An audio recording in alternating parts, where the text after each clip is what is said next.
Hey guys, today we're doing a 2-minute quick question, and the question that was asked to me this morning was, what do you think of the Sony A6600, the new APS-C camera that they just announced? And the answer to that question is, unfortunately, I do not think much of it at all, and I will not be purchasing it. The biggest disappointment is the sensor. It has 24 megapixel resolution, and that's not a step up in any way from the A6500 or the A6400.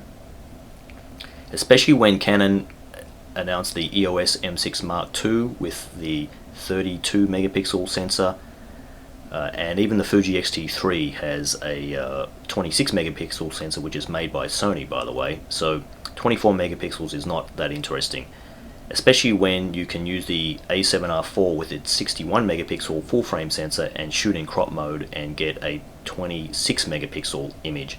And when you do that, by the way, you'll get greater coverage of the autofocus points across the sensor. You'll get 100% coverage, whereas with the A6600 you'll only get around about 80 something percent coverage.